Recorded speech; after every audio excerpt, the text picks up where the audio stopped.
It's Monday, and I'd like to welcome you back to the latest episode of the Joust About Careers podcast. As always, this is the place to learn about careers from the people who are actually in the trenches every day. I'm your host, Brian Brown, and I want to see all people make good career and life decisions. My guest today is Noah Schumacker, a Van Buren graduate who has worked in sales and also owns his own business, Noah's Ark Boat Wash. Noah shares about what he did as an outside sales consultant, what his first sales internship was like in Duluth, Georgia, how he started his boat wash business, and much more. Whether you're interested in a career in sales or entrepreneurship or are still exploring your options, I hope that what Noah shares today will help all of you make better career decisions and have fulfilling career journeys. Enjoy the show. Welcome back to another episode of the Joust About Careers podcast. And today we have 2017 Van Buren graduate Noah Schumacker with us. He's going to talk a little bit about his experience in sales and also as an entrepreneur and give us some insights into what that's like and how he has arrived at this point in his career. So Noah, thank you very much for joining me today. And I'd love for you to start out by talking a little bit about what you do as an outside sales consultant for Palmer Donovan. What does that mean outside? Is that different from inside? So give us some insight into what that looks like for you. Yeah. Well, first off, I want to say it's very recent and I need to update my LinkedIn, but I no longer work for Palmer Donovan, jumping into Noah's Ark and our bad boy boating company full time now. Okay. But Palmer Donovan, I mean, I was very blessed to get the position. It was deserved at the same time, though, as well. Worked my butt off there in college. But essentially, the Palmer Donovan consultant role was given to me after a sales apprentice program that I went through Palmer Donovan. Essentially, you get vetted in your program with other apprentices. And then once a territory opens up, it could be anywhere. That's one of the qualifications to get in. You got to be willing to be placed pretty much anywhere. The West Michigan territory opened up. It was a pretty unique role, so I went for it. But what exactly that means is essentially I was wholesaling building material products as well as exterior doors. So we had 75 different manufacturer lines.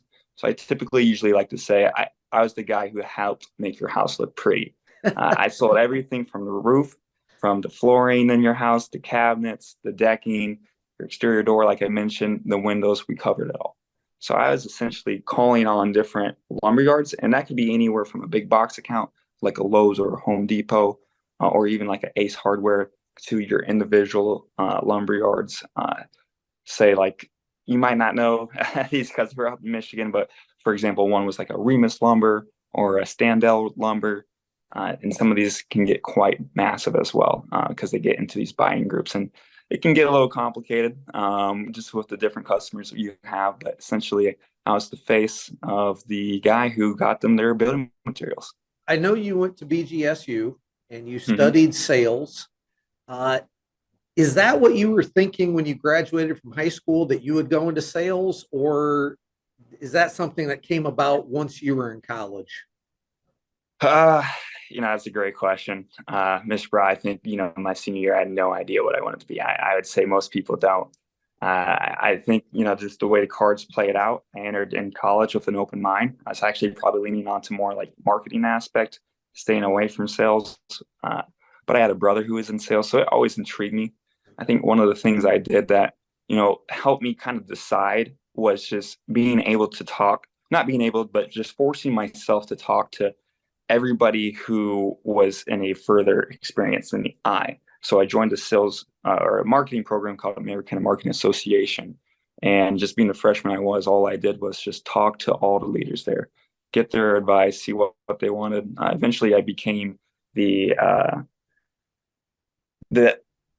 role of dean's.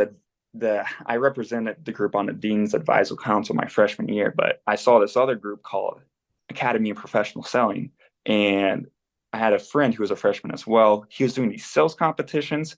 He was placing and he was actually getting money for it. And he had an internship his freshman year. And I'm doing just as much work as he was. I was like, it's not adding up. So that's when sales quickly kind of drew my attention. And I'm really glad I did, because sales isn't just the misconception of the used car salesperson. That's probably the least amount of sales, that actually goes on. Sales is a larger, deeper topic that I think everybody should, learn to do at some point in their life. I know I saw when you were in college, I saw you posting about your performance in some of those competitions. Hmm. Um, can you talk a little bit about what those competitions are like and where you went to participate and so forth? Yeah, no, they're terrifying. Absolutely terrifying at first, very nerve-wracking, but I'm very glad I did them. Helped me push myself out of my comfort zone. But essentially, being active through the AMA group I was, the American Marketing Association, it gave me access to a lot of competitions the school did as a whole, and then you could also branch out and do some of your own competitions. And started branching out my senior year and really trying to make a name for myself, or at least get the attention of some of the sponsors, because that's what's really unique about these sales competitions is they're not judged by other kids. They're not even judged by the university. They're judged by real world sponsors. So like the Marathons of the world, you have the Centoses of the world, some major Fortune 500 companies. So it really motivated me to, you know, if I wasn't, going to do a sport, if I wasn't going to, if I, it just motivated me because I'm a competitive person. I saw the value that these competitions had and what they could do for me. So that's kind of where I really focused my attention there in college, more so than anything else. And then from my first competition I actually ever did, which was following a door-to-door pest control internship in Atlanta, Georgia. So I was lit on fire, had the motivation from that, went into my first competition ever, and I was able to place third. And doing that was actually a pretty high feat at the time. Not a lot of people have been able to place doing the first competition. And from there, it was just a continual residual effect of, going down that line, giving that effort, making sure I get as in many sales competitions, many interviews for internships as I possibly could. How many people would you say you were competing against in that first competition? I think that first one is between, I'd say right around 70. Wow. Okay. Yeah. So third place out of 70 is pretty good. Yeah. And some of those guys, I mean, they're tough cats too. They've been in the Right. program for a while. They know what they're doing. And so, yeah, I just pat myself on the back for that one. And I'm just glad that first one got out of the way, because I'm very blessed to be where I am at today. Right. Good. Good. So you talked a little bit about that first internship at Anthem Pest Control down in Duluth, Hmm. Georgia. Yeah. Tell us a little bit about that. And you also did one in Chicago, Hmm. but especially that first one. What exactly were you doing, and how difficult was that? And I guess I'm guessing there was a lot of failure involved. How did you deal with that failure, and how did that make you better? Yeah. So that first apprenticeship or internship, it was really kind of a leap of faith. I pretty much just, had a conversation with myself. I said, well, I don't have anything else better to do this summer. Why not get better? I really didn't know what I was getting into at first, because a lot of times with the door-to-door world, it can be hyped up a little bit more than you might realize. Promise you, you'll hit these numbers, but in reality, once you get down there and you knock on someone's door who just did a 9 to 5, they don't want to talk to some college kid pushing, pest control at all.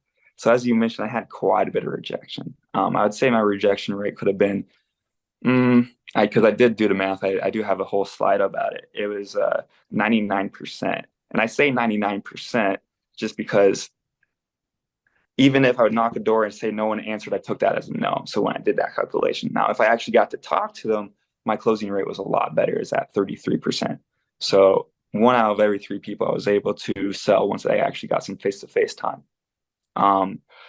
But yeah, I learned a lot of things about myself that year, more than anything. I think that internship, I think everyone should do door-to-door pest control, or just door-to-door sales in general, because it's you can really see what you're made of.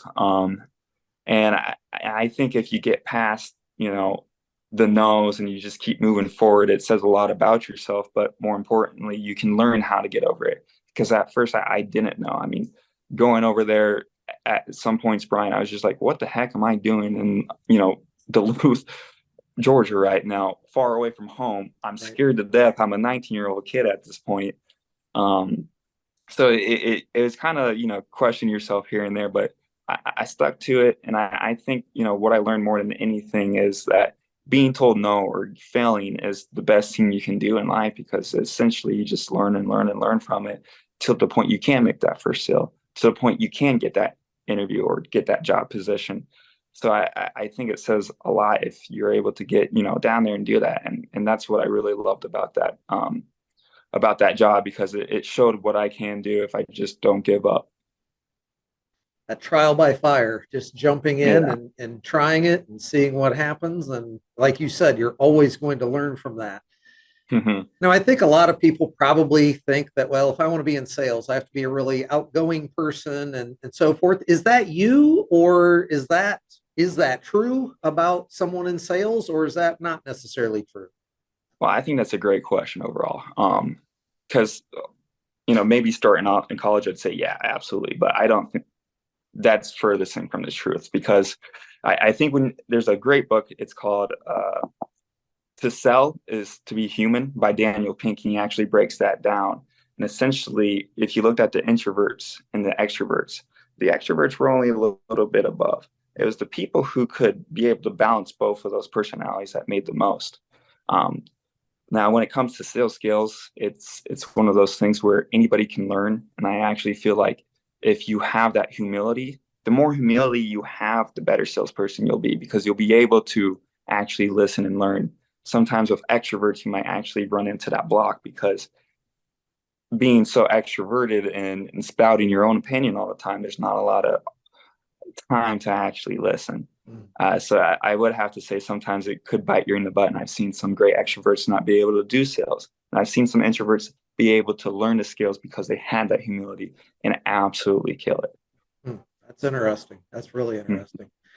So let's move ahead to your current venture. So Mm-hmm. you are a co-owner of Noah's Ark Boat Wash, Mm-hmm. and I'd love to know more about how that got started. How are you utilizing your sales skills in this entrepreneurial venture?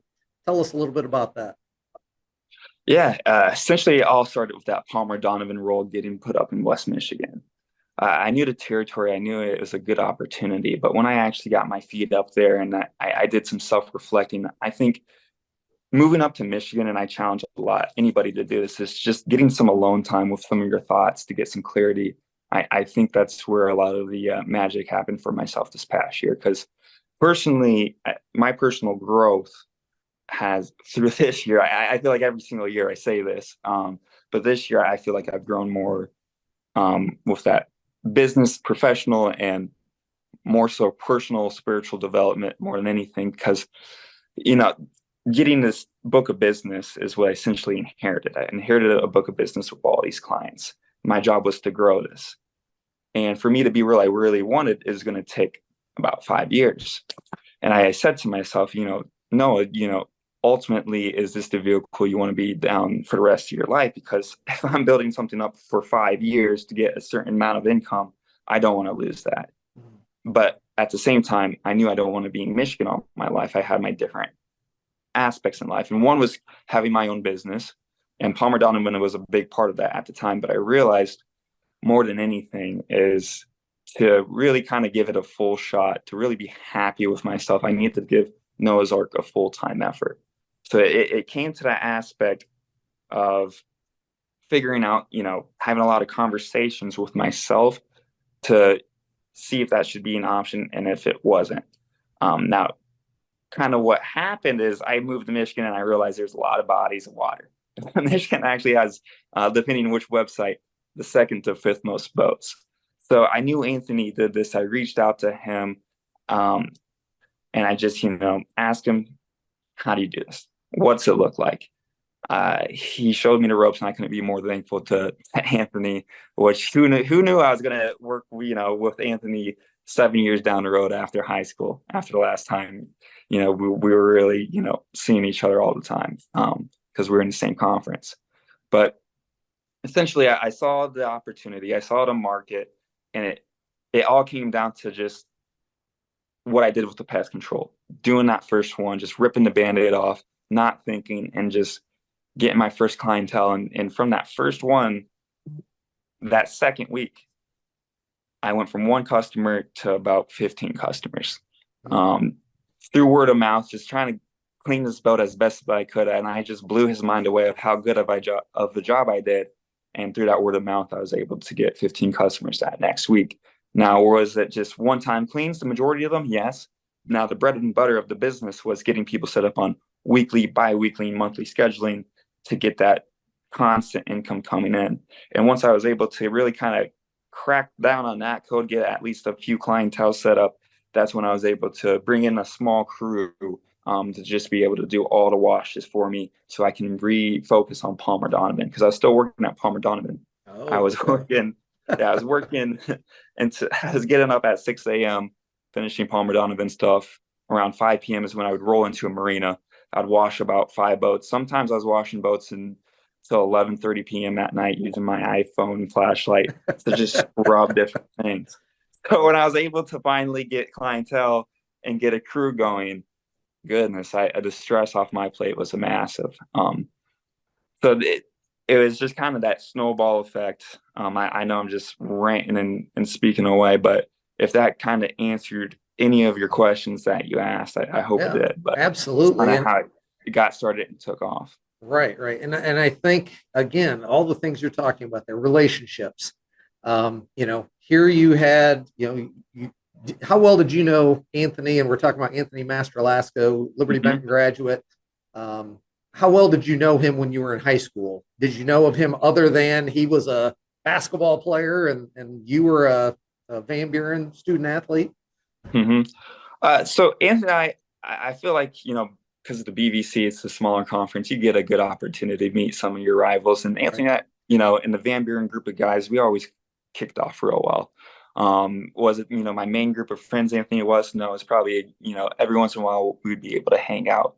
I'd say through college, that last year or last 2 years is when I really started to grow more of a relationship with him, being able to just visit friends in Finley and running into Anthony all the time and being able to hang out with him. Right. So I just was kept growing that relationship. I'd say even more so of high school. High school was probably like the lowest part of a relationship, but just even recognizing, Anthony's a stud of a person. He's an athlete, but just growing more of in a relationship to people who aspire you. I'd say that's the biggest thing in life is, making friends with people who you should make friends with. Right. Um, and just having that connection, I'm very, very thankful for it. But no, yeah, I'd say in college it started to grow, and I knew what he was doing, followed him on everything, and I said, well, it's kind of makes sense to do in Michigan. Right. Right. Yeah. So those relationships, I think, are always going to be important. I love the idea of what you said about not being afraid to fail. And you just rip the Band-Aid off. You reach out to that first client, and now boom, that becomes 15 in week two. Never Mm-hmm. happens if you don't take that first step. And I think that's really always so important and such a struggle for people to take that first step because you just don't know what will happen after that first step until you take the first step. So I think, all of that is really good for people to hear. And, so as far as cleaning boats, where did you learn how to do that? Or was that just something that you said, hey, I've washed cars. I can probably do that with a boat. Or did you have some, 6-week training course or how did that work? Yeah, that Mr. Bry was a trial by fire. Anthony gave me the materials to be able to, I guess, hit the different parts of the boat, but not a lot was explained. We're both living our lives. So that first boat, and I'm glad I didn't know too much about washing boat because I went way harder than necessary. But just being able to leave that boat knowing there's not a speck on it was dirty was my intentions, and it took me 4 hours to do, and now I could do that same boat by myself in 45 minutes. And it was a massive boat too. But the trial by fire is essentially I learned I didn't know anything. I was actually nervous the whole entire time, terrified, and just hoping I didn't make a mistake. And luckily, I didn't have anyone telling me what to do because I just went as hard as I could and And I'm very lucky that because I got clientele out of it. Right, right. If someone is thinking about a career in sales or even, entrepreneurship, since you have experience in both of those areas, what do you think is maybe the most important skill or characteristic for people to have going into those fields? I think the ability, and I like to say chop it up, but essentially it's networking, to be able to, you don't have to be good at talking to everybody. I make awkward conversations all the time, but at least the effort, the ability to give effort to be able to try to talk to as much, people as possible. Like that first AMA meeting I mentioned, I didn't know a single thing, but all I knew is I could talk to people, I could learn. So just being able to force yourself out of your comfort zone and talk to people is massive. Being able to force yourself out of your comfort zone in general, but I'd say networking, humility, that perspective. You got to be able in sales not look at things from your side, but from your clientele's or your partners or your customer side. So that humility and perspective is massive in sales. As well, you got to be a master of your product. If you really want to be good at sales, you got to be a master of what you know. I see a lot of actual engineers through my internships or through my networking or my interviews. A lot of engineers will actually end up as salespeople because they know the product so well, because they help either you develop or create the product, and they are the only ones that can actually sell it in the way that needs to be sold. And that's through consultative like questions to be able to create value for that customer in the most, effective way. Right, right. Kind of on the other end of the spectrum, as you think about roadblocks people might encounter on the path to this, or maybe some of the more difficult parts of sales and entrepreneurship, Mm-hmm. what would those major difficulties maybe be that people need to watch out for? Essentially, the biggest roadblock I see people face is they kind of almost lie to themselves when they're getting into sales. It's going to seem easier. So I'd say get rid of that first roadblock and realize to have success in anything you do, especially sales, it's just you're going to have to work hard. It's not going to become easy. And that's one roadblock I saw right away with pest control is I was persuaded to think I can be able to hit this pretty easily. But in reality, even with all my hard work, I hit half the numbers I thought I was going to be able to do.